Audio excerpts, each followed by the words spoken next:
Hello my guys, gals, and non-binary pals, and welcome back to another video. So in this video, I'm going to be doing an eraser only challenge, where pretty much you make your whole entire page black or like filled with graphite if you're doing this traditionally. And then you take an eraser to draw kind of like you normally would, but inverted. You'll see what I mean. Also, if you do enjoy this video, then I'd recommend you go check out some of my other videos. I have plenty of content and I'm sure you haven't seen all the videos I've made, so go check some more out after this. And on with the video. So first what I wanted to do was test this out with my persona, as I always do because I'm a narcissist.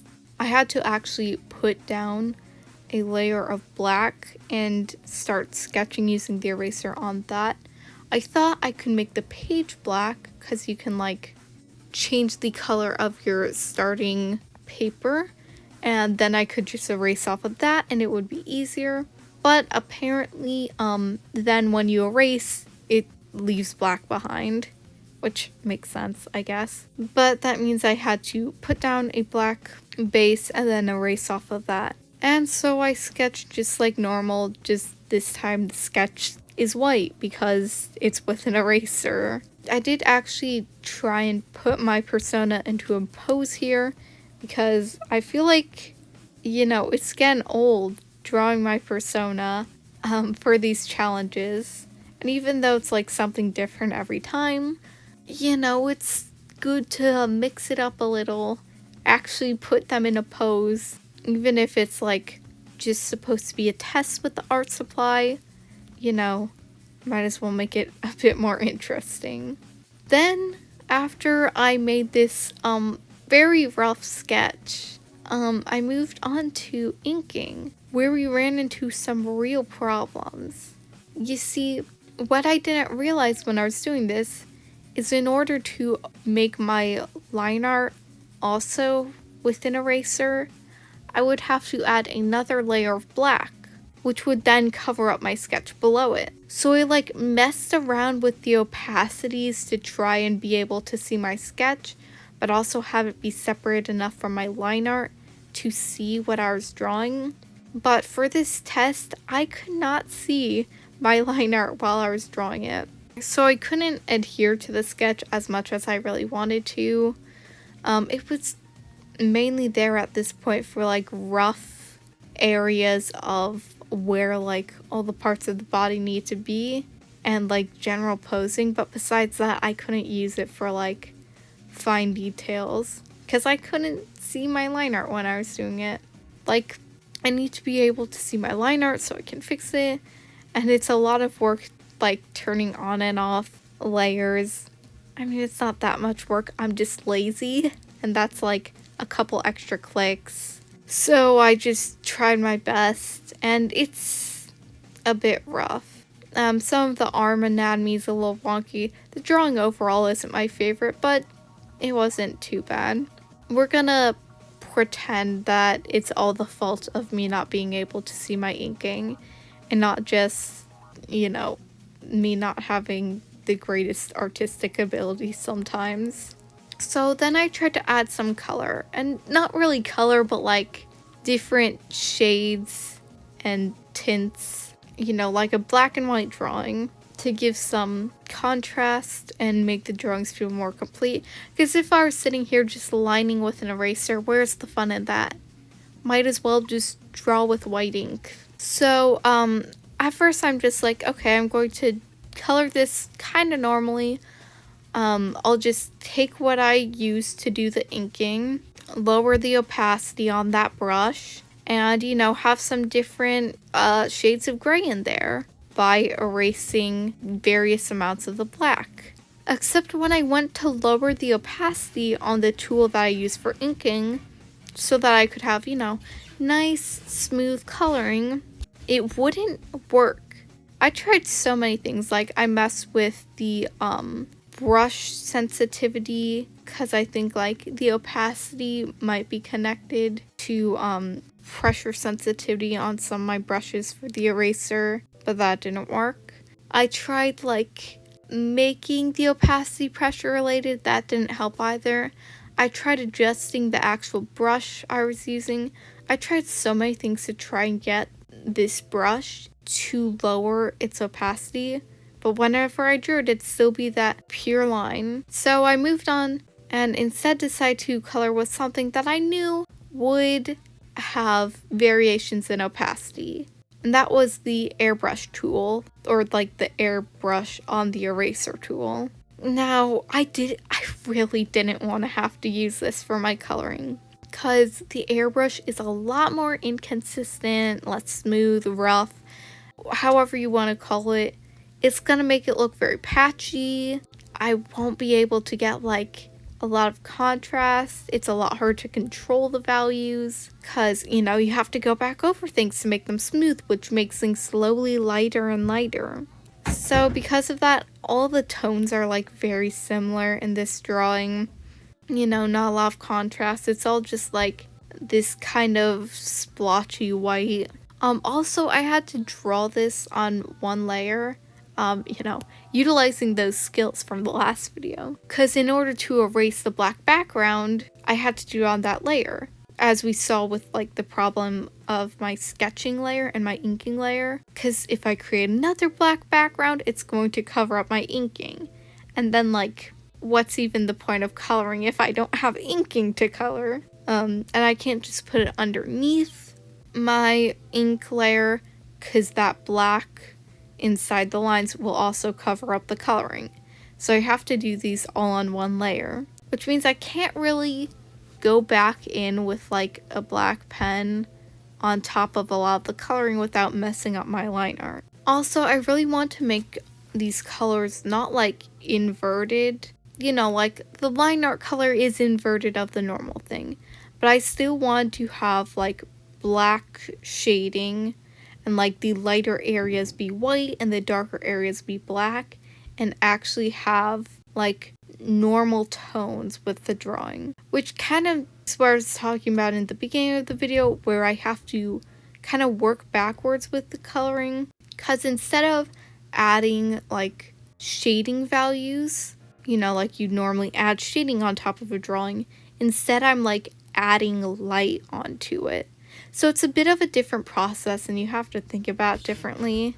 Now in this, you can't even tell that I was trying to shade. This whole one was really rough, just trying to figure out how to make the airbrush tool work. So for the final drawing, I was mainly focused on like actually having it be more of a drawing.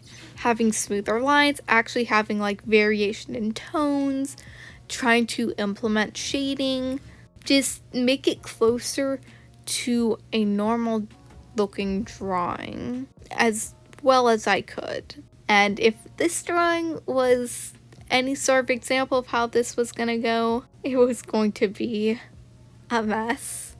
But I moved on to the final drawing and got started. So I'm drawing two of my OCs here.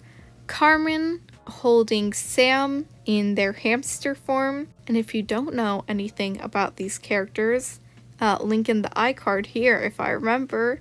I've made some great videos on them that you can watch to learn all about them. Why is this character a hamster sometimes? I don't know. You'll have to go watch that video to figure out. But this was at like a perspective I've never kind of drawn. I want to have like only really the eyes in view, some of like the rest of the head, but like, you know, it's very focused in on this smaller creature that's in her hands. So that was new for me. I think the hand position was a little weird.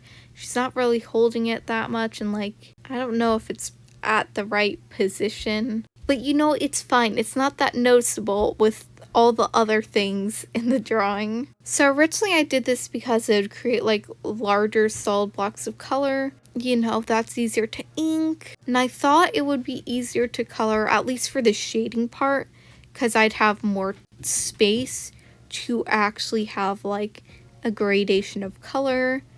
But I realized, you know, this is like a super inconsistent brush. The larger the space, the more inconsistency there is. in the drawing. So it might have actually been a worse idea to go with like these really big shapes.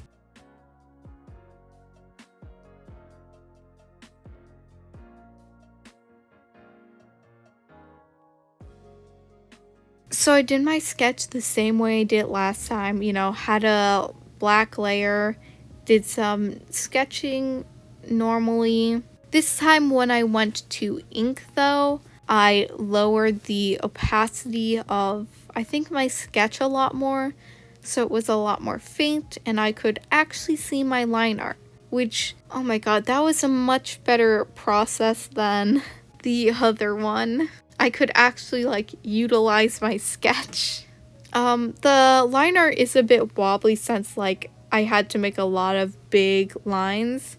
So it's not the best line art I've ever done. But hopefully the like coloring, you can't see but I put that in air quotes, will help mask that up. Also like all of her hair and like all her hair is like very not, what's the word? Very asymmetrical, different widths, different patterns, different curvature. Also, it's like curving up way too early. You know, her face is like fairly cut off here, so it's harder to like gauge positioning. So yeah, her hair is curling up way too early, I'm pretty sure. And like her head is kind of small. There's a lot of problems with the anatomy.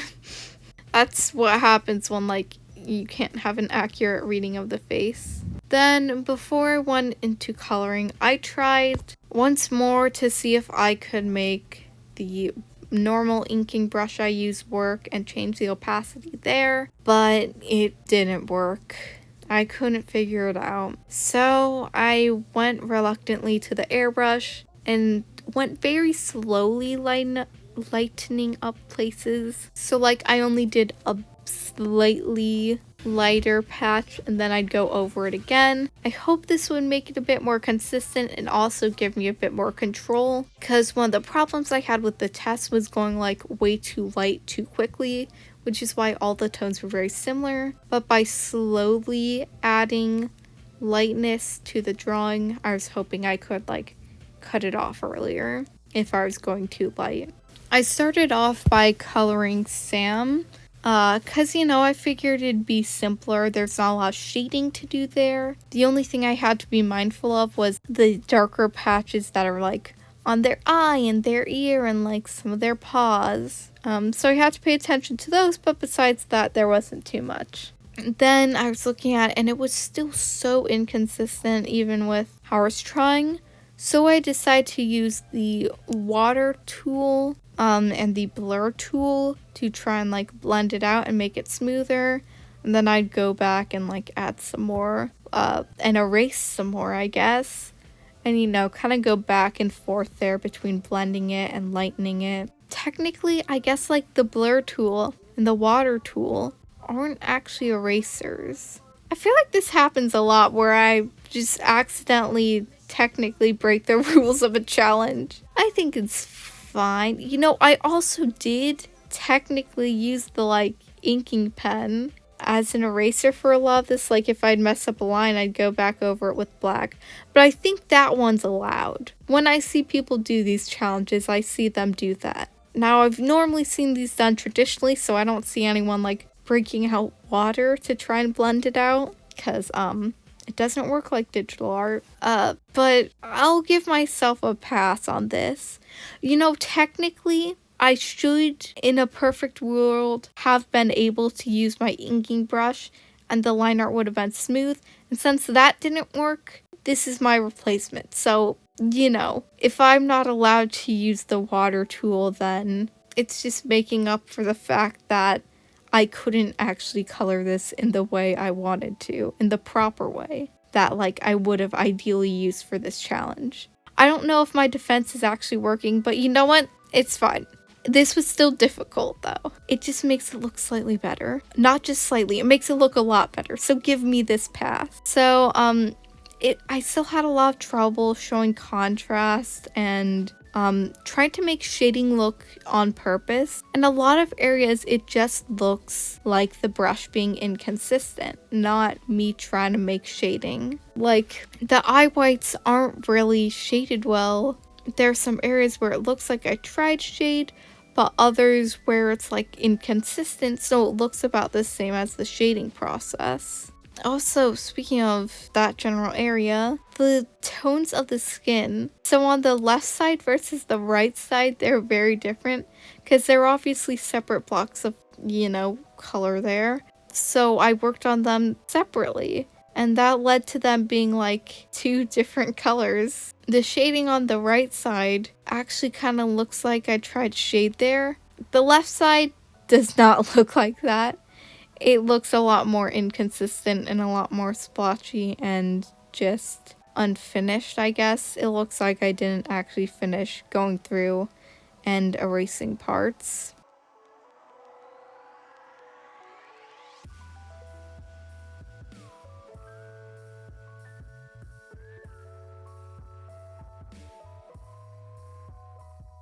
I think I might have done okay with the shading in the hands. It looks like there's actual shading there, so I'll call that one a win. Then I left the hair and the eyes as black to add in some contrast so we could actually get some darker tones, because honestly, any area where I actually use the eraser is just kind of a mid-tone. So I left those black. Then I also had a pure white black. I wish I could say the word background. A pure white background to have that contrast once again, because I knew there weren't a lot of pure white areas. And I didn't add any eye dimension besides the shine, even though I normally would. Then at the end I just went over some of the line art again since it got messy from all the blending, and it was pretty much done. I kind of like it. It has this like nice messy vibe, but it's at the same time a bit too inconsistent. Like, the white liner also kind of ruins the vibe I was going for with like the true values, like the light areas are actually light, dark areas actually dark. But then the line art's inverted, so it looks like you're supposed to look at it inverted, but you're not. But the drawing kind of looks traditional. It looks like I drew it to just... I wish I could talk. It looks like I drew it traditionally and then upped the contrast a lot. I feel like honestly this challenge might have been more interesting done traditionally too, because like digitally, I mean, you have some of that like inversion to deal with, but it's not at that different of a process. Well, traditionally it would be a lot more different. Anyway, if you did like this video, please make sure to like and subscribe. Also follow all my social media in the description below. And if you want me to do this challenge again traditionally sometimes, then make sure you comment that down below. And I will see you all next week.